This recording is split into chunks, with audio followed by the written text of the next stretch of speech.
Good morning, good morning, good morning. It is Tuesday the 30th of September 2025. Sorry, I was a little bit late getting started there. Again, I seem to have problems with my webcam. I appear to be in a very sunny place. It's not particularly sunny. It's fairly sunny. Hello, everyone. How you all doing? Hope you can see me. Hope you can hear me. We've got Scott in the chat. We've got Vendetta. We've got L. We've got Diz. We've got SG. Martin Harrow is in there. We've got Harry Flashman. Hello, Flashy. Just finished reading Flash for Freedom. God, that was a tough read. Jesus Christ. What's wrong with you, Harry? Harry, seriously? You messed up, man. Jesus Christ. That's some dark shit in there. Really, really quite dark. Anyway, but good to have you with us. We've also got Saz and Sarah Davis as well. Woo. So, hello, and thank you to everyone who watched last night's show or came in person to see us in person. It was really good. It was really nice. We had a full complement of the seats that I put out, so that was good. I was a bit worried that it would just be like me and my mum. And that would be like the sum of everybody there. Well, obviously and Phil, but no, that went off really well. I really enjoyed it, and I want to do more. I want to do more live stuff like that. It's just that it means getting off your arse and going somewhere, doesn't it? And that's not always cheap, especially when this is why we stopped doing the Three Blokes in the Pub, by the way, because it was just getting too expensive because we were having to meet up, and some of us lived down in London, some people lived in Bristol, some people lived in Brighton, depending on like who we were going to go to the pub with, and it ended up it was costing us like £100 just to travel to do these shows, and then like we'd only get about £16 back off YouTube. So yeah. Anyway, so today we're going to talk about the Labour Party conference, which I'm at. Not at the moment, obviously I'm at home, but at my parents. But what we're going to be talking about is the fact that Labour are a little bit kind of doom and gloom still, and they were last year, and that was just a weird thing. Labour won an election after 15 years in the wilderness. And finally, 14 years, and finally they won an election, the first election they had won since 2005, right? That's the first election. So for nearly 20 years, they had not won an election. 19 years they had not won an election. They finally win one. And I go along to the conference last year, and it was doom and gloom. It was just miserable. Everyone looked like they were just upset and miserable and pissed off the whole time. And Starmer did a speech going, oh, everything's awful, everything's so bad, oh, the economy's going to go bad. And Rachel Reeves made a speech, oh, everything's going to be terrible. Right. And again, I'm not going to go on and on and on about Labour comms. I think we did it to death last night. But oh my God, because someone who's the script writer, the speech writer, can you just take some fucking happy pills, okay?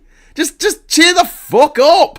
I can't be dealing with all this misery, all right? Life's difficult enough, you mad bastards. Can you give us something to be optimistic for? Can you give us something to be excited about? You know, today's the Prime Minister's speech, right? And this could be, he's going to be talking about a fork in the road, which is a good she's on at the moment, because we could go down the route of Trumpville. We could go down the route of Donald Trump over here in the UK. And the only thing stopping that from happening is this bloody stupid Labour government, which is wearing my patience very, very thin at the moment in some of its daft policies that it's pursued for no reason, chief amongst with the targeting of trans people, the targeting of disabled people, the taking away of the winter fuel allowance to people who weren't on that much money, and then giving it back, but giving it to people who are earning £35,000 a year who are retired, so they're not working, someone else is working and paying for their pension. Okay, great. Jesus Christ. Okay, so why did you do that? I don't know. We didn't ask anyone if it was a good idea. We just kind of went ahead and did it, you know? Jesus Christ. And then it's just the messaging. The messaging's just so miserable. Oh, we're gonna die screaming. Ah! And they need to just work out this whole thing of like, we need to make people feel good about themselves. That's it. Stop making people feel bad about themselves. If you're on the left, you're probably a good person. You probably care about the world. You probably recycle and like try to do things, little things in your life to make other people's lives better. Not least of which voting left-wing parties when you might not need it. You might not need those handouts. Well, someone else might. Or, you know what? One day you might. It's one of the things I hate about these people. Go, oh, I never took anything from the government. Yes, you fucking did. You took a free education, dickhead. That's just... And even if they went to private school, I mean, the government subsidises those places in private school to the nth degree. I think it was £25,000 per pupil subsidy from the government taxpayer for each private school pupil, because they need their ski trips to fucking San Moritz. They need their golf course on their school property. I mean, like the rest of us have got like porta cabins in the playground, and they've got a fucking golf course, and they're getting subsidised to the tune of 25 grand each. Little bastards. Anyway, it's not their fault, I suppose. My dad's agreeing in the background there. But yeah, so why does Labour keep talking themselves down, the country down? You know what? Why? Don't you think that they should be inspiring people? Can we do that? Can we inspire people for a change and make them feel good about themselves? One of the things, right, that the right do really fucking well is to make people feel good about themselves. Don't they? Don't they? Yeah? Like, look at Trump, right? Don't look at him for too much because he's ugly. But, like, the way that he gets his people on side, he makes them feel amazing. Boris Johnson, same thing. Nigel Farage, he makes racists feel good about being racist. He makes them feel justified in their racism, in their bullshit legitimate concerns. J.K. Rowling makes people who are transphobic feel good about their legitimate concerns. That someone might piss in a toilet next to you. How dare they? And that's the way that they do it. They make people feel good. All the people on the left do is make not me. I try my best to make people feel good, right, about themselves. But what a lot of people on the left, including the Labour Party, do is make people feel shit. What are you doing? Are you going in your car, are you bastard? You're driving and you're destroying the planet by driving. Oh, hang on. No, it's electric car. That's even worse somehow for some reason. Rare earth materials. There's been an African child who's been slaving away in a desert swamp for 7 years to get that metal out for your batteries, for your electric cars. You bastard. Oh, what? You're going on holiday? Are you going on holiday? You're getting on a plane, are you? You're going to go fly somewhere on a plane. You bastard. You're destroying the ozone layer. They're destroying the atmosphere. You're destroying the polar bears. Why don't you just go over and chin a fucking penguin, eh, you bastard? Oh, you're having a kid, are you? Well, no, I'm not going to say congratulations. I'm going to say fuck you for having a child because of all the damage they're going to cause by being alive. Yeah, that kid could be the next Hitler, you know. I'm like, for fuck's sake, man, just quit it, right? You know, when someone's having a good time and they're not hurting anybody, just be like, that's great. That is awesome. You know, well done. We appreciate it. You know, like just give people a bit of a boost. Say it's good that you did that. It's good. Hang on a sec. The phone has just gone. I'm gonna have to go and oh god, I don't know. I'll just turn my mic off. 1 sec.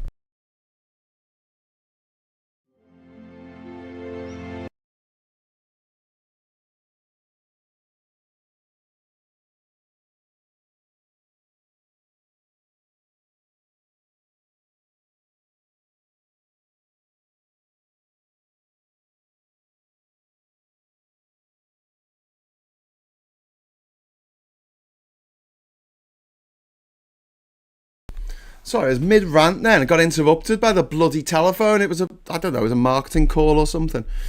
Ugh.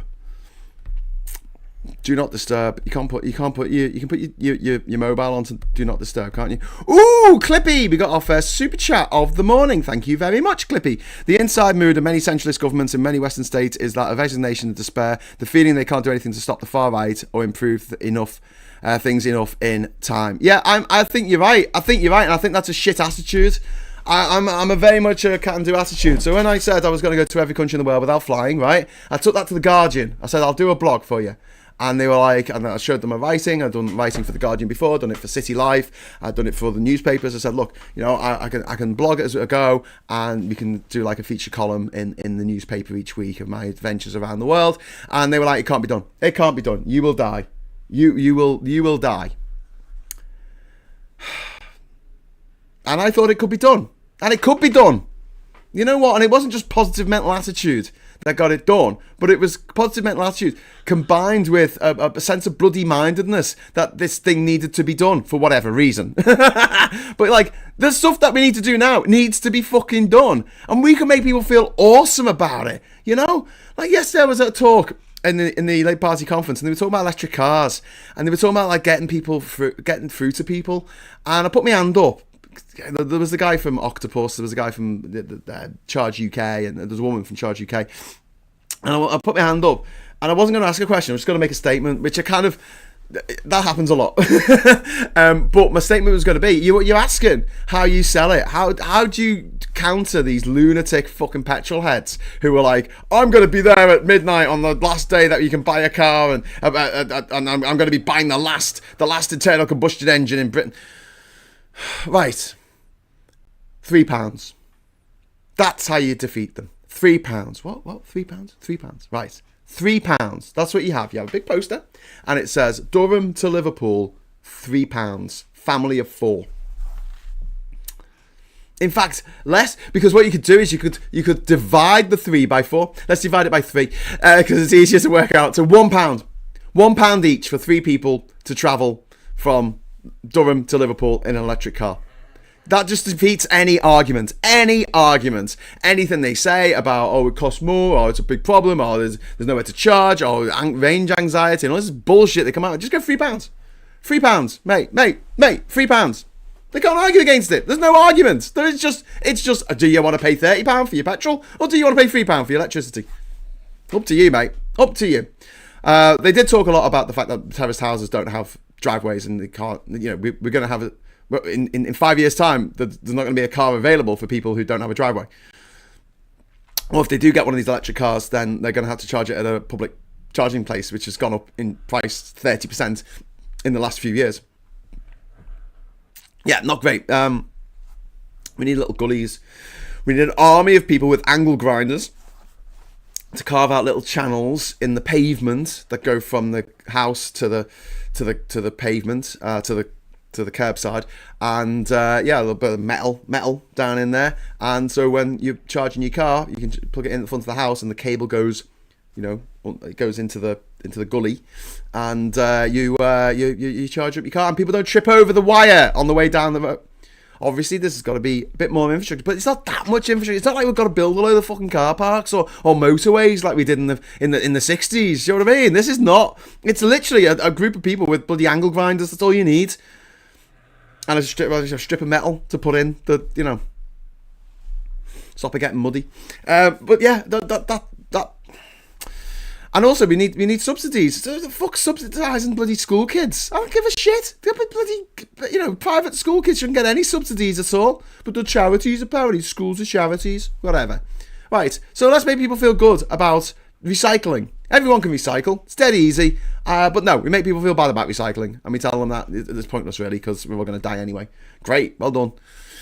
It's not. If enough people do it, it will make a difference. If people go, oh, well, why are we doing this thing, but China is not doing anything? So what difference is it going to make? And I'm like, we should lead the fucking world. What do you think, like, 200 years ago, when they were thinking about, expanding this empire thing, do you think that they were going, oh, well, actually, China's not expanding its empire, so should we? I mean, would it really make a difference? China's not having an industrial revolution. Should we have an industrial revolution? I'm not sure, because China's not having an industrial revolution. Maybe we should just, stay in our mud huts. Maybe we should do that, with the straw roofs. Maybe that's what we should do. Not that we're living in mud huts 200 years ago, but you know what I mean. Like, just the idea that, oh, no, the country's not doing anything, so we're not going to do anything. We led the way in the banning of CFCs. The eradication of CFCs and refrigerators and aerosols. We did that. That was Britain. Under Thatcher, of all fucking people. Ugh. If you say that name in the mirror 3 times in Liverpool, she comes and closes down your school. Gillian says, my neighbour charges his London cab from his ground floor flat. Wire is covered and there is a trip sign. It is possible to do it. The problem is no one address what do people who live in flats do. Well, they don't park the car on the second floor, do they? They park the car somewhere nearby, right? So there's usually a car park. Put charges in the car park and have a discount rate because it's residential. So you pay a residential rate. Simple as that. Like that to me is a no-brainer because everyone who lives in a flat has to park the car in a car park pretty much. And the in the situations where the people living in a flat have to park on the road and they have a parking permit to park on the road, then this is simple enough. Have a one of those charge points next to the road. We used to do this with parking meters. Don't forget, before pay and display, do you remember parking meters? There'd be like 50 of them in a row, right? So instead of parking meters, you have chargers, 50 in a row, and you have a code, because it's all smartphone anyway. So you just have a code, and that's, you can use any of them in the street. You can use those charges, and you get a special discount rate because you are a resident of that street. Simple as that. Or you can make it like an area. But the same way that we regulate parking, no one ever thinks about that. No one goes, how are we going to get these parking machines working? How are we going to get these cameras? How are we going to get the electricity to the cameras to check people's number plates when they...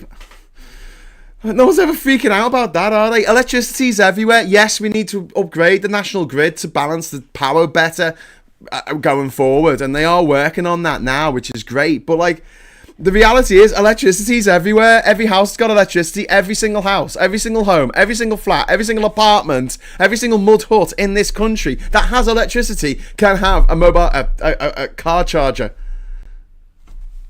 When I say attached to it, I mean as part of the whole setup. Do you know what I mean? It wouldn't necessarily be a big cable coming out the 30th floor of your penthouse apartment all the way down the side. Plug your car in. No, not like that. But you know what I mean. Underground car parks.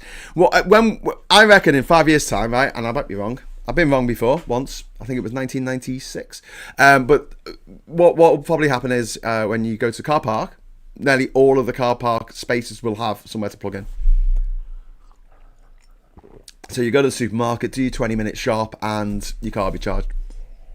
And you'll have different rates depending on, who you're with. And there'll be... I'm a bit concerned at the moment that it is quite difficult to charge because there's so many different companies, and each company has its own fucking app, and you've got to put money, you've got to prepay into some of these apps, like 80 quid, in order to get £3 worth of fucking petrol energy out of the damn thing. So yeah, there are still obstacles and there are still problems, but I do think that this is not an insurmountable problem because everywhere has electricity. We did it with gasoline. We did it with petrol, okay? We did it. We managed to make it so that everyone could get to a petrol station. This is even easier than that because you don't have to build thousands of petrol stations around the country. You don't have to dig a big fucking hole, put a tank in the... in the hole, fill over the hole with concrete, fill the tank with diesel, fill another tank with petrol, and then pump it out, and then have to have a shop and someone working in the shop.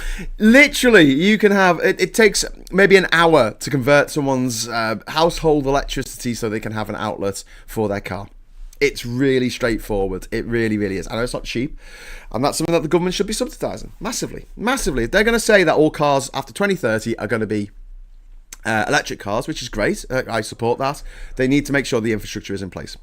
Right, thank you very much to Talk Madia for the £2. Read up Sam Vimes' School of Economics. So this is a reference to Sam Vimes from... Is it Guards? It's a Terry Pratchett character, Discworld character, who talks about his boots. The fact that, if you're poor, you have to buy a new pair of boots every year because they're not very good and they fall apart. Whereas if you're rich, you can spend a lot of money on a really good pair of boots and they last for 10 years. So you've got the poor person who spent twice as much as the rich person over the course of 10 years because the poor person has to buy 10 pairs of boots, cheap boots, and the rich person has just bought one pair of boots and the poor person has still got wet feet. Which is a really good point because this is one of the big problems in society. Being poor is really expensive. Being disabled is really expensive. Surprisingly expensive.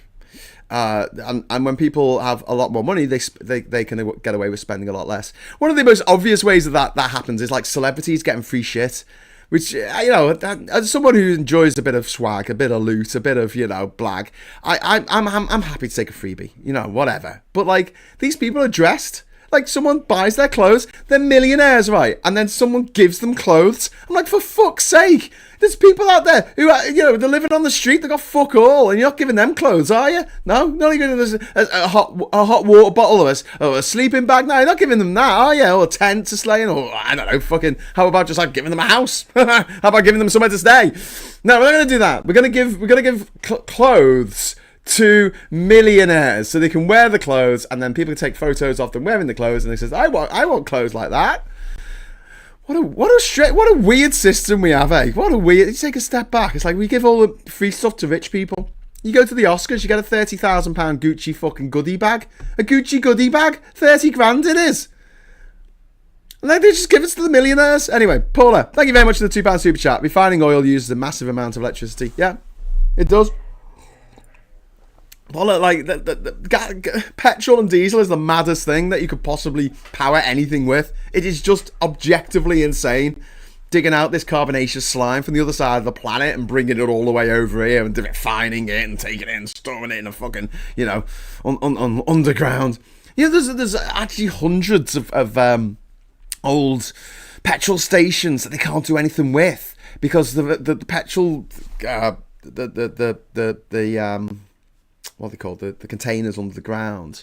The tanks under the ground are basically explosive because they've got all this fucking petrol gas in and they've got all this diesel gas, even though they've, the actual liquid's gone a long time ago, and they're rusted and they're falling apart, and people want to do stuff with the area because there's nothing going on. It's why you see a lot of disused garages and nothing happens to them. There's one up the road here in West Derby in Liverpool. It's just by Alder Hay Children's Hospital. And it used to be a garage, and they can't do anything with it, because if they start excavating, something might fucking blow up. So they just fucking leave it. And it's just maddening. It's just absolutely maddening, but, anyway, everywhere's got electricity. So let's just go back to my main point. Like, Labour need to be inspiring people. They need to be making people feel great about themselves. Like, well done for voting Labour. And they're not. They're doing the opposite. They're making people who, like me, who voted for Labour, they're making me feel bad for voting for Labour. What the fuck? Seriously? That's your policy? Are you fucking insane? Like, what? Why would you do that? You should be making people who didn't vote for Labour feel bad for not voting for Labour. You should be making them feel like dickheads. But no, we're gonna have to go. We're gonna go after the trans people. We're gonna go after the disabled people. Ha ha ha! Yeah. Children in need. Yeah, they'll have to stay in fucking need. Yeah. I mean, it's like, Jesus Christ, Labour, what the fuck? Just saying, right? Yesterday, Rachel Reeves stands up and she talks of harsh global headwinds. She talks about wars and tariffs, borrowing costs and libraries for primary schools. She tries to reassure that Labour won't take risks with the economy because obviously the spectre of the mini budget, the Liz Truss's ghost, which looms large over the economic output and certainty and certitude of the country, because obviously that lunatic disrupted the markets. She blew a 425 billion with a B hole in our pension funds. That woman did. And the Rachel Reeves is very, very, very, very aware that she can't spook the market. And the market is just, a bunch of fucking chickens, literal chickens, not just cowards, but like, they get concerned. There's a shadow passes over, and they all like hide in the corner. Sell. But yeah, there's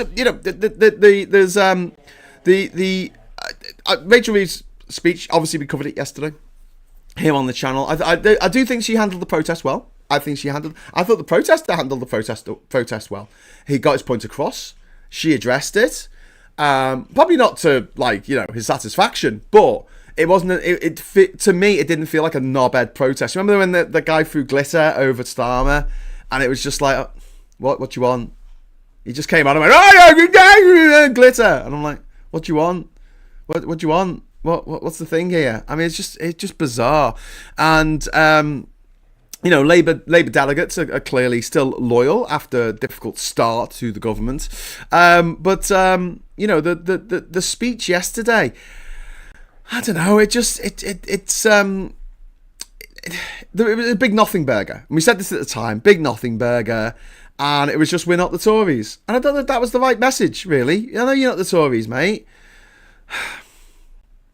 Tories aren't the bad guys at the moment. You want to go out to refuck. But also, you want to start out your own stall. Like, stop comparing yourself to someone else. You know, if you're in a new relationship, start anew. Don't keep going on about the, fucking exes. Jesus Christ. It's the last thing people want to hear in a relationship. Oh, well, my old one did this, and the old one did that, and the old one did the other. Fuck off. Don't care. That chapter is closed. We've moved on. New relationship now, peeps. Yo! So, yeah, just fucking Tories. They're insignificant. That's the difference between a Labour government and the Conservatives. If nobody tell you that we are the... Oh, fuck off. And, talking about sort of, the Tories and the sort of black hole of the public finances. I mean, it's done, okay? Look, it's over now, right? If the Tories attack you, if Kemi Badenoch stands up in Prime Minister's questions and says, you did this and you're a knobhead, Keir Starmer is well within his rights to stand up and say, you had 14 years of government, you did this, and this, you're all a bunch of knobheads, right? That's fair enough, right? But when you're giving a speech at a conference, a Labour Party conference, you should be talking about your own party more than anything else. And you're going to address any threat, address the threat of Nigel Farage, who is the biggest threat at the moment for Labour. But, like, again, I didn't watch that speech and feel good about voting for Labour or being a Labour member. Do you know what I mean? Like, when Farage does his speech at a shitty little fucking conference and he says some, I don't know, dog whistle racist bullshit, the people watching are like, yeah, fucking hell, they feel great. They feel wonderful that they voted out of the EU. They feel wonderful that they voted for some fucking half-mad, bloody, racist paedophile to be their local councillor. They're chuffed. They're chuffed with it, whereas Labour's fucking miserable. And, we're all a little bit responsible. We're all a little bit guilty of this. I don't know, I'm not completely innocent of just, sometimes waking up and going, oh, for fuck's sake. But come on, the sun is shining, the grass is green. There's still time, there's still life, there's still parties to go to, there's still music and food and sex, drugs and rock and roll. I mean, look, I know things aren't great, but they could be better. But we're not going to make them better by navel gazing, by fucking listening to the Smiths on fucking a loop. It's not helping, Get out there, start making a change in your community. Be the change that you want to see. And Labour should be encouraging people to do that. Labour should be encouraging people to do their own thing and to create their own communities of stuff that they enjoy, whether it's fucking arts and crafts or D&D or whether it's slot car racing or whatever the fuck it is. Let people have fun, for Christ's sake, before we die. We're here for a good time, not a long time. But yeah, there is this sort of public perception, I think, about Labour. It's got to hike taxes. And we're going to come into this in the newspapers in a moment, because I want to point out this bullshit in the newspapers, which is just going to make your teeth fucking roll. But yeah, and we've also sort of this weird thing of the media seem to be going, that meme of there's a guy, he's got a stick and he's going, come on, do something. Right, it's like Andy Burnham, and it's just going, go on, Andy, do something. Andy, do something. And he's like, oh, no, I don't want to be leader. I'm quite happy being the Metro Mayor of Manchester. Thank you very much. Andy Burnham was in the pub last night that we were in. I went down to tell him to come up, but he had gone by then. Anyway, so yeah, there's the positive pledges, I guess, was the youth guarantee, paid work after 18 months out of employment or education. There's also the Northern Powerhouse Rail, but that's been promised for a long time. Years and years of broken promises about the Northern Powerhouse Rail. Not necessarily Labour's fault, but it's a long time coming. Why it takes me 3 hours, why it takes me longer to take the train from Durham to Liverpool blows my fucking mind. How can the train take longer? Just someone explain to me how it can take longer to take a fucking train than to take a car on a fucking motorway with variable speed limits down the M62, which is the road to Hull, the road to hell. But yeah, and then the thing about the libraries and the primary schools. I know one angry pagan's probably going to shout at me and say, "Oh, you fuck off! Fucking, I love libraries." But I mean, in the greater scheme of things, who gives a fuck? You got every single book ever written in your phone. Just look it up. Jesus Christ, okay, there's a few books. That's cool. Okay, but I mean, really. Really? This is the bold, decisive vision of Labour? I mean, I'm sure this policy is a nice one and it should be somewhere along the line, somewhere down the list. Like, fucking hell, making it like the key thing in a key speech at the conference. It's a bit fucking odd. You know, it's a bit like, okay, is that all you got? Is that all you got? Come on, Rachel. Come on, Rach. Come on. You can do better than this. You can do better. But yeah, the positives were kind of like out drowned out by this sort of gloom heavy economic warnings, and you know, the Labour are currently training and refucking the polls, and Starmer's leadership is being openly questioned. I was interviewed yesterday by the Observer, and they were asking me, what do you think about, you know, Starmer's long term? I said, he's got to give him 2 years. If he hasn't improved the polls by then, he's got to go. And I said, look, Labour, the problem with Labour is they're too fucking loyal. You know, we keep leaders that are fucking useless, long past their fucking sell by date, use by date. Like the case in point being the previous leader. He lost a fucking election to Theresa May. He lost an election to the worst Tory Prime Minister up to that point, and who was surpassed by an even worse leader. But you know, at the time, she ran the worst election campaign in modern election history. Even Rishi Sunak, in the fucking rain, announcing the election last year, did a better job. In not turning up at the fucking D-Day commemorations or leaving early, he did a better job than Theresa May. She did so badly. And Labour still lost. That should have been it. That is it. One strike and you're out. That's what happened with Ed Miliband. They got rid of him. They just said, oh no, you've had your chance. They were saying, well, we're going to get rid of him. And then the next guy, he gets to stay there through one bloody failed referendum, one failed fucking general election, 4 bloody local elections in which Labour lost councillors, and a European election where they got absolutely trounced. They went down to 14% of the fucking vote. And then a second general election, which he also fucking lost. And it was like, and there were still people going, oh, you got to give him a chance. I'm like, fucking hell. How many chances do you want to give? All right? This is people's lives we're talking about here. This is the future of the country. It's the future, your kids' future. And like, just, no, we've got to be ideologically pure. Fuck off. Fuck off, you ideological purists. I might have a word with Owen Jones if I see him today. Because a couple of years ago, he interviewed me at the conference, and he was going on and on about the fact that I had stood as a fucking Lib Dem in the past. And I'm like, yeah, voted for the Lib Dems in the past. I've voted for the Greens. I've voted for other, you know, I never voted for Tories. But, you know, my first election, right, the first election that I could vote in was 1997. And I'll tell you now, I voted for Labour nationally. The local elections, I voted for the Lib Dems. And I'm fucking glad I did, because between 1997 and 2010, they did a really, really good job in this city. We got the capital of culture. We got the whole new city centre built, the Paradise Project. We got a lot of investment coming into the city. The city was on the up. And then Labour got back in locally, and there were a bunch of fucking corrupt arseholes. Chippy Tits, bloody Joe Anderson is a fucking nightmare. And since then, we've lost our UNESCO World Heritage status because of all the shit that we've built down at the docks. These ugly fucking blocks of bullshit. And it's like, why did you build this ugly block of bullshit next to these prestige buildings?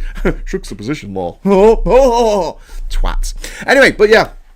My point being that, I didn't have a problem with splitting my vote. I didn't have a problem with not voting for Labour in 2005 because I was pissed off about the Iraq war. I had no problem with that at all.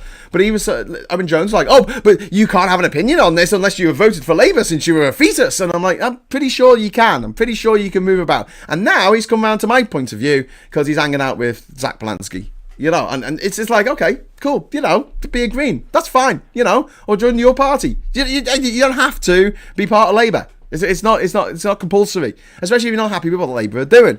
However, I will say, for the people in the chat who are like, Graham, but you're still a member, you man bastard. I'm still a member of Labour because I generally do believe that I can do more by being a part of this, having those conversations, pulling MPs aside at conference, having a bit of a chat about the comms, having a bit of chat about their trans fucking phobia, and like just saying, it's not a vote winner. Listen, stop doing it. You are just losing votes. Stop it. And I won't be able to do that if I'm not a member. So I think that this is a much better way of dealing with this bullshit. It's for me, and I know that might not be the case for you, and that's fine. I can help go along. Yes, Dad. Dad's laughing. I can go along to the conference so you don't have to. Look at me fall on my sword. For you, because I love you, okay? The 3 lies of Bocas.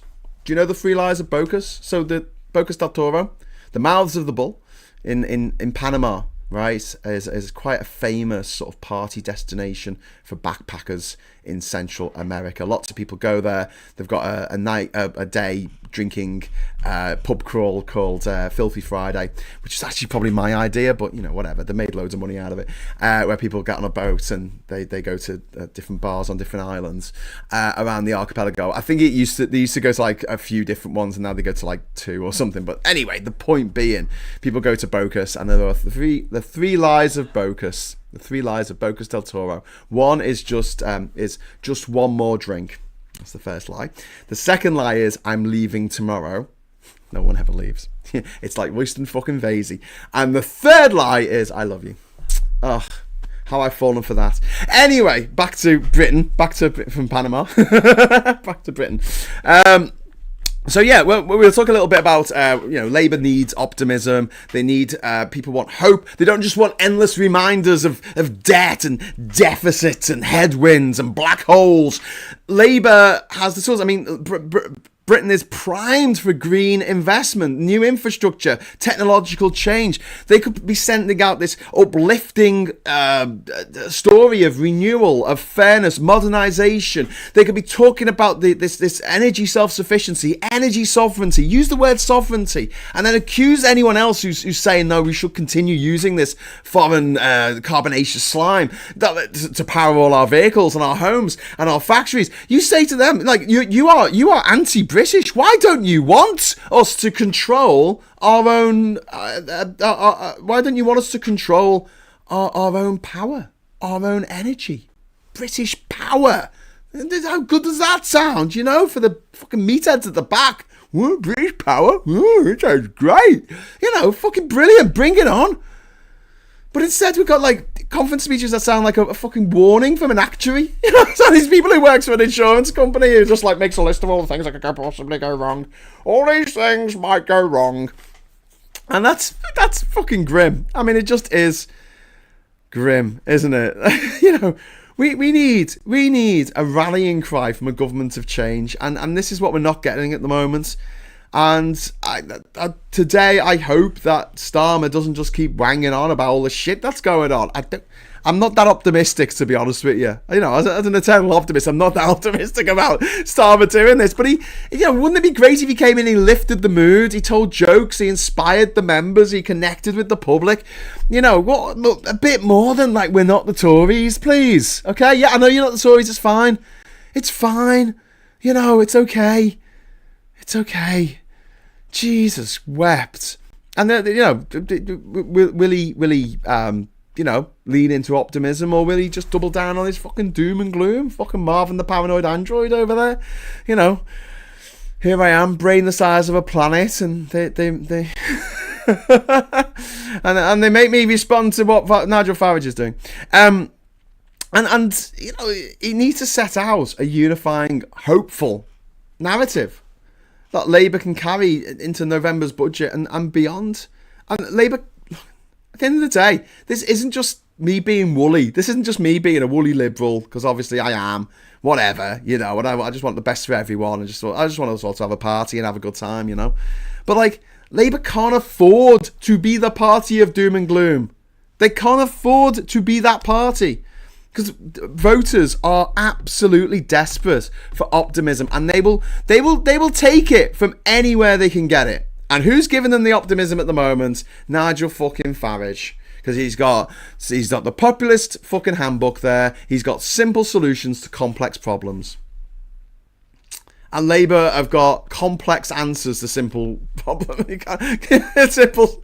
They've got like the most complex solutions to simple answers. I mean, the one for me is with the people coming across in small boats.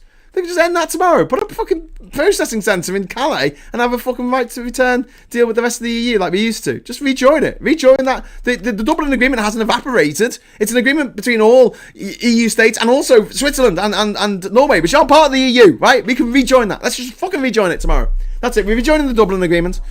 So we can send people back, and we're going to have a processing centre in Calais. There you go. Stop the boats. I've done it. Thanks very much. Thank you for coming to my TED Talk. That's something like, 30 seconds? Maybe I can do a little bit of a tap dance for the rest of the time that I'm allowed on stage. So yeah, Starmer's speech today, I mean, it is a critical chance for Labour to change their fucking tone, from managing decline to promising renewal, which is what, I mean, the whole thing is Renew Britain this year. This is a slogan. And Labour can't be the party of, sorry, things are difficult at the moment. The tannoy over the fucking platform telling you the train is delayed. That's how it feels at the moment. Hello everyone, it's Keir Starmer here. The 1812 to Euston has been delayed by 22 minutes due to leaves on the track. Labour needs to be the party of hope and energy and change. And they're not. They're just at the moment, they're doom and gloom. All right, that's all I want to say about that. So anyway, I'm going to jump into the chat for a moment. Poor fella, says Trip Trip. And then we've got Planeteer, says Scott. I can't agree more. And then we've got Farage 2016, let's be like Norway. Well, Labour are bringing in a sovereign wealth fund, just like in Norway. Brilliant. We should have done that in the 1970s when we found oil in the North Sea. They did it and we didn't. And now they've got over 100,000 fucking pounds for every single man, woman and child in their sovereign wealth funds. I mean, it's just insane. Like, why didn't we do that? I don't know. Why don't Labour cost out private healthcare insurance and challenge Farage with that figure? Yes, why don't they? Well, I don't know. The simple answer is I do not have a fucking clue why Labour are the way... Well, I do. Can I just say 2 words for you, Benjamin? Morgan McSweeney. From what I've heard at this conference and beyond, right, it's everything, right? It's the policies, it's the relationships between MPs, it's the appointments, it's the comms. Everything is being fucked by one ginger twat, and it isn't me for a change. Morgan McSweeney. Just saying. Anyway, so yeah, we're gonna have a quick look now at the newspaper super chat. No, that came up automatically. Sorry, get rid of that. The unknown pop powerhouse behind Miley and Dua Lipa. I didn't know Miley and Dua were married. Confessions of the holiday nannies. Okay. And then we've got a picture of Keir Starmer in his trainees, in his Adidas trainees there that he was wearing at the conference. He's got jeans on. Who wears jeans to a fucking conference? Oh, hang on, I do. Trump to govern Gaza with Blair. I mean, what the fuck is happening? This is how we know we're in the bad place. This is just mad, isn't it? So the president vows to bring eternal peace to the Middle East with his 20-point plan. Okay. Just like he did in Ukraine. Daily Mail here. How has psychic helped me find peace after the pain of 6 failed pregnancies? Okay. Whenever I meet a psychic, I always like to punch them in the face and say, "Hey, you didn't see that coming." No, I don't. That'd be violent. I wouldn't do that. But okay, Rachel. Well, whatever works for you, it's fine. But just don't demand that everyone else who's also gone through something horrible has to do the same thing just because it worked for you. Okay? So sometimes something works for one person, it doesn't work for another. Doesn't mean that psychics have any real value in the world because no one is actually psychic. Because if they were psychic, it would rewrite the rules of science as we know them. Oh my God, I had this feeling that something bad was going to happen, and then it happened. Yeah, but what about all the million times you have a feeling that something bad's going to happen, and nothing bad happens, and then you forget that you had that feeling that something bad would happen? Anyway, Reeves plots VAT attack on private health. So this is the headline that I want to discuss with you. The front cover of the Daily Mail here. Labour's politics of spite. So this is, an addendum to the politics of envy bullshit that we have going on in the right-wing press. So basically, they want to put VAT on private health. Good. Because the only people who have private health are fucking rich motherfuckers. I don't care. I don't give a fuck. I don't care. I don't care. I don't give a shit. Whatever. You've got loads of money. I couldn't give a toss. I couldn't give half a toss. I couldn't give a flying fuck through a rolling donut. I do not care about rich people having to pay their fair share of tax. Here you go. Have a bit of VAT on your school fees. Have a bit of VAT on your private fucking treatment, okay? because the rest of us are having to fucking scrape whatever we can together just to get through daily life. And they're like, oh, well, I have this nice luxury that I don't even fucking need. You don't need to send your kid to a private school. You don't need to go private. You can use the NHS. Your kid can go to a state school. But no, you're special. And now they're like, oh, you can't tax that. You can't tax special. Yes, you can. That's the whole reason why fucking what is now called VAT came in the first place. It was a luxury tax on things like whiskey and cigars that you didn't fucking need. You could live your life without whiskey and cigars, It wasn't like fucking, bread.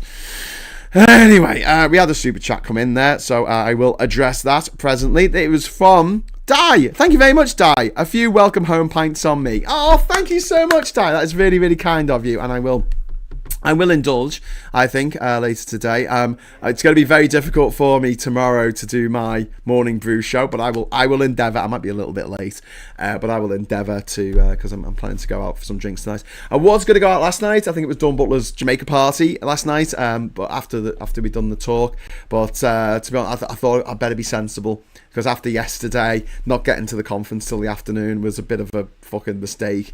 Obviously, I'm going to go as soon as this is finished in 8 minutes' time. So I'm going to head over there and hopefully give you a little bit of a tour and stuff. I'm really upset actually that I couldn't get the decent internet. I tried to do a tour yesterday, a live tour around the site where the conference is.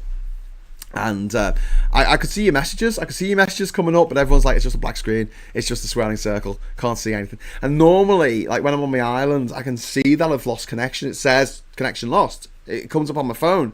But it wasn't telling me that the connection was lost. So it was, yeah. But yeah, thank you very much, Di, for the super chat. That is very, very kind of you. Super chat. Anyway, yeah, politics of envy. Politics of envy. Do you remember I did the talk with Liz Webster a while ago on Al's channel, the Political X, and she just nothing against her. Liz is a nice person, and we've been out, we've had drinks, we're friends. But like, she did use that term, politics of envy, far too many times for my liking. It just felt like, really, this is someone who's obviously clearly got a few bob, and she's saying, oh well, anyone complaining about me having a few bob, politics of envy. And to which I say, well, this is envy. I mean, I don't really have any skin in the game in a lot of this stuff, because I don't live that particular life of going, oh, I need to have a car because my neighbour's got a car and I need to have a better car than my neighbour. And that's not why that doesn't drive me. Jealousy doesn't drive me. Having a good time, having a laugh, trying new things, the novel and the new, that's what drives me. Getting communities together, that drives me. And I'm not driven by the fact that someone did something and I want to do something a bit like it. I try and forge my own path in life, as a lot of you know. And just see what works, see what works. And to accuse me of the politics of envy when I say, no, you should be paying fucking VAT on fucking school fees. You should be paying VAT on your private fucking education, your private healthcare, your private whatever, your private security guards, in your private fucking, gated estate. Yeah, I think you should pay VAT on all that shit. And no problem with that at all, And that's what I'm always going to say. That's what I'm always going to say. I prefer the politics of dancing, says John. Yeah. A revolution without dancing is no revolution I want to take part in. Captain Coconut, there must have been fairly faulty router bottlenecking data on the Wi-Fi network there, Graham. No, it wasn't Wi-Fi. I bought a fucking Vodafone SIM, because I normally have a gift-gaff SIM, which is shite in any kind of crowd situation. And I bought it just before Glastonbury, because I wanted to be able to live stream from Glastonbury. And it did work from Glastonbury, I have to say. But no, Labour Party conference, fucking shite. If you can afford private healthcare, you can afford the VAT. My thoughts precisely, Sid. My thoughts precisely. Couldn't agree more. Could not agree more. Anyway, should we go back to the papers? We've got 5 minutes left of this show this morning. We've got the Mirror here. Hospital app appointments. Access to specialist docs online in bid to cut waiting lists, which there's a part of me, I think, fucking great. You know, I look at that headline and I go, right, streamlining the NHS. Talk to Mike Dix about his cancer journey and the fact that there's no joined up thinking, that they don't communicate, all the different trusts, all the different doctors and surgeons, they don't communicate with each other. So I think his GP didn't even know he had cancer. Like, it was just mad, right? So bringing that all together, great. But the problem is, and here's always going to be the problem, who do you get to make the fucking app? Who do you get to collect the data? I do not planet here, named after the evil fucking stones from the Seeing Stones, for the crystal balls, the evil crystal balls from Lord of the Rings, from the Middle Earth, from Tolkien's Legendarium. And don't tell me they weren't evil when they started. They were made by Fëanor. Fëanor was a gobshite. So was Celebrimbor. They made these stupid fucking things for Morgoth and for fucking Saruman to play and, you know, fuck up with. If they hadn't made the Cimmerals, then the War of the Cimmerals wouldn't have happened. If they hadn't made the fucking rings, Celebrimbor, I'm looking at you. If you hadn't made the stupid fucking rings, there wouldn't have been any one ring to rule them all, would it? And in the darkness bind them, you daft twat. So I blame them, to be honest with you. I blame the parents. Anyway, so naming your company, your company, especially when you're an evil motherfucker like Peter Thiel. God, he looks ill. He looks like a sick motherfucker. He looks like, you know, when Voldemort is all fucked up in the first few Harry Potter books, he's not fully human and he's all kind of like, you know, and he's drinking the unicorn blood and stuff. That's what Peter Thiel looks like, and he's an evil. He's an out and out fash. He is a gash of a fash, and I fucking hate him. Don't give him our data. I don't want him to have my hospital data. I don't want him to have my medical data. Israel supports Trump plan to end war in Gaza. Yeah, I bet they do. I bet it doesn't work. If it does, I'll be pleasantly surprised. Accept Gaza peace deal or face the consequences, Hamas tells. Well, the fucking consequences of what? Of being fucking attacked every fucking day by the Israelis, having fucking hospitals bombed, because I think they're already experiencing that. What are the consequences on top of that going to be? 60,000 fucking kids dead, isn't there? Kia tells Farage, "Fuck you, Nigel." Starmer's rallying cry in PM's reform. Warnings that's going to be about the speech later today. Reeves signals tax hikes as workers face stealth rise of over £600. It's from the Eye. It's the same old tax rise paying with Labour, says the Daily Express. Then we've got things can only get bitter. Gloomy warnings from PM and Chancellor, which is what I was talking about today. And then we've got the Financial Times there on the left. Labour opens door to budget tax rise as Reeves appeals for fiscal discipline. So there you go. We don't want unfunded spending. That's the problem. Has the Mike Dix podcast started yet? I think so. He's got that's a question from Diz. What's it called? The patient advocate. I think so. Nerd, says Peter. Yes, I am a nerd. I fucking love it. Yeah. So you got my fellow nerds out there, but then there are evil nerds, and they're evil. There's a movie in the 1980s called Revenge of the Nerds, and it's really fucked up. There is a scene in it which is just sexual abuse. Like, it is actually just completely out of order. But, you know, it was acceptable in the 80s for some reason. Somebody should do a song where they sing those words. It was acceptable in the 80s. That'd be a good song. Anyway, but, some nerds of evil. And Peter Thiel, Elon Musk, Steve Bannon. Not Steve Bannon. Well, he's in there, but he's a gobshite. What's his name? Steve Miller. Is it? The guy who's... Stephen Miller. God, he looks like fucking lurch, doesn't he? He's a horrible man. What a horrible man with a horrible face. Why are they all so fucking ugly? Like, why do they have to be so ugly? It's bad enough that they're evil. Why do you have to be ugly and evil? Can't you, like, be good looking and evil? You know, like, I don't know, Christoph Waltz. Great rant. Really impressive. Love him. Thank you, says Scott. I hope you're talking about me. The system is garbage, says Jane. Yep. Graham on fire today. All synapses are firing.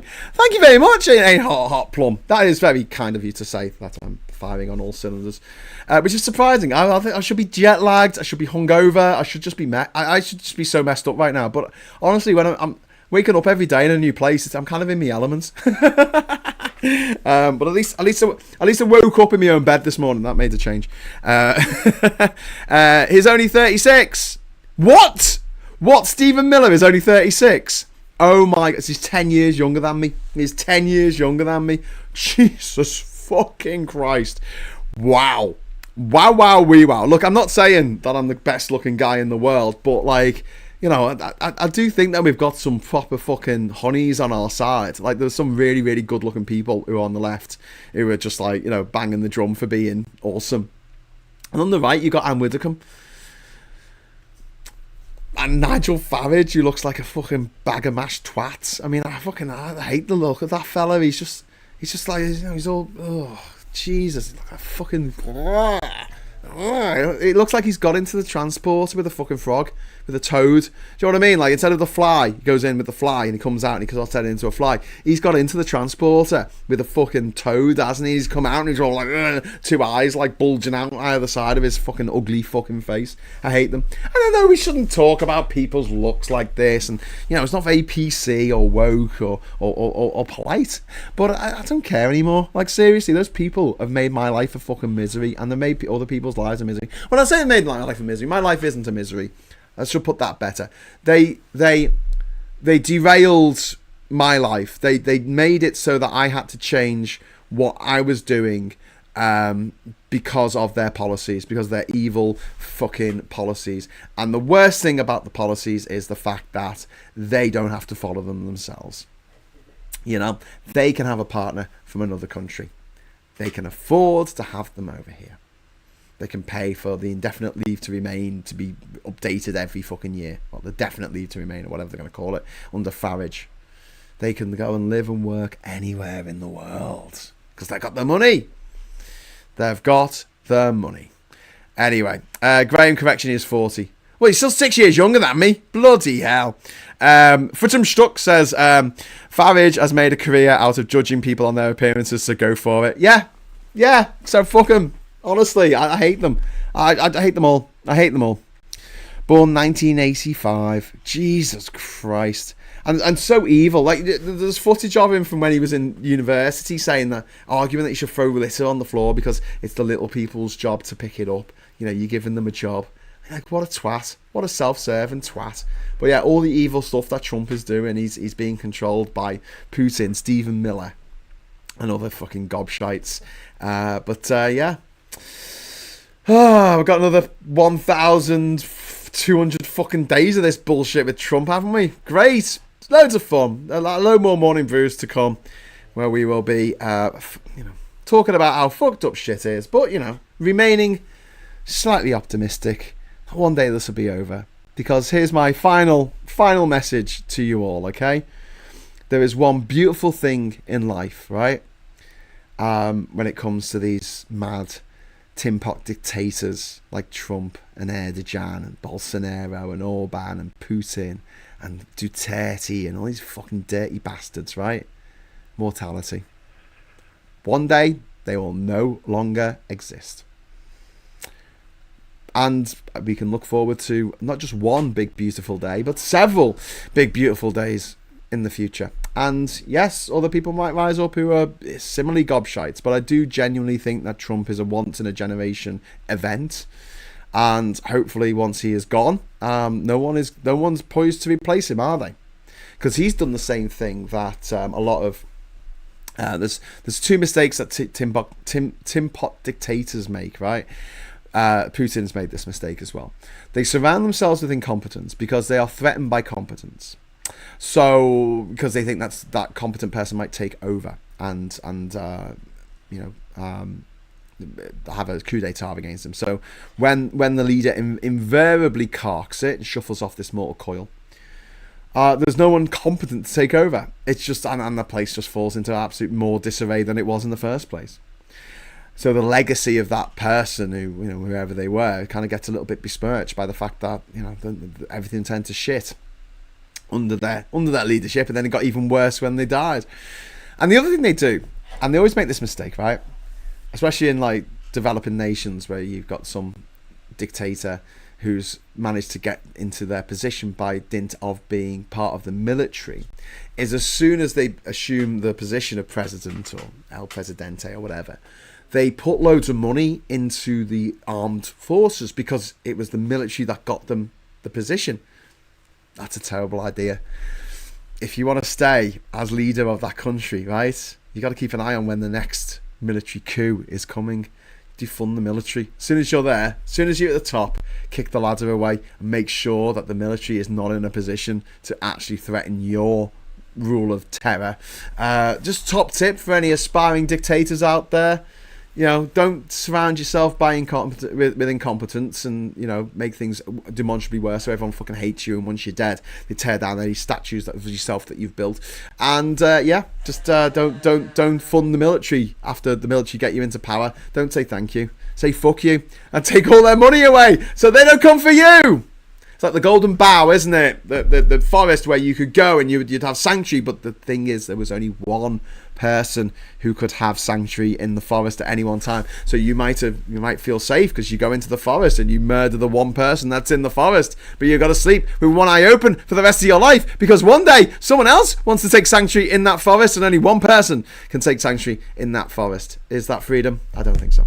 Okay, Andrew, thank you very much for the £10 super chat. Latest, the Taliban have banned the internet and all books written by women. Sorry, I shouldn't laugh, but that's awful. Who surrendered to the Taliban? Trump in his last presidency in Qatar with those bearded, misogynistic bastards. You're not wrong, Andrew. You're not wrong. Trump did that and led to the deaths of American service people in Kabul and the loss of the Bagram Air Base, which he now wants back somehow. I don't know how. Anyway, SG, £5 super chat. Last one of the morning, I think. The whole of the US military top brass is gathered in Virginia today for a loyalty test to Trump. Yeah, they're gonna not swear allegiance to the Constitution, but swear allegiance to Trump instead. What a time to be alive! He can't do that. He can't do that. Oh, just did. Anyway, right, so I'm going to get off now. Thank you very much for watching. Thanks for coming along last night to anyone who came along, and thank you for everyone watching at home. I thought that was really fun. I hope to do some more of them. I don't want to do it just like once a year, but it's just a bit of a problem with me living up in Durham. I was seriously thinking about this. Like, if I lived in Liverpool, I would do that once a month at the Ship and Mitre and just have a few people come along and we'd have a chat and we'd have a different topic each month, and it'd be dead easy to do. But Durham, I don't have the other people who could come and sit with me on a panel. I don't have a venue, and there's not that many people live in Durham. But I'm thinking that maybe doing this debate thing at Collingwood College in Durham might be a bloody good laugh. So I'm seriously considering that. So I'm going to be meeting with Tom Brooks next week to try and sort that out, because he is now the head of the college, dean of the college of Collingwood. Friends in high places. Okay, my friends, that's it for me this morning. Thank you so much for watching. Thanks for the super chats. Give us a like on the way out. We always like a like. And don't forget, if you want to subscribe to the channel, allows you to, say things. And also, if you want to join the channel, put your name at the end. I'll have to redo this because I haven't updated it for a while, so I'll update it when I get home. But you'll see names come up, and they're people who are members of this channel, and you keep this channel alive. So today's last day of September, and obviously my output's not been normal for a while because I've been away and it's been at weird times and surprise live streams, but hopefully after tomorrow when I get back to Durham, normal service will be resumed for October. So yeah, please join us for all that we've got for you in the future. Tomorrow we will be coming live from the conference. Now, I haven't decided how I'm going to play this because it will depend on my internet connection, but if I can, I will do a watch along with Keir Starmer's speech. So I might actually leave the conference venue, go somewhere with good internet so we can watch the speech with you online, and then I go back into the conference, which seems a bit a bit topsy-turvy, but I think we did it with Rachel Reeves' speech yesterday, and we'll do it today with Keir Starmer's speech. I think it's 2 o'clock. I could look it up, but I can't be asked. Whatever time it is, I'll try and be online, so we can chat in the chat while it's being streamed, and we can also comment, and I can throw in a word or two if you want me to.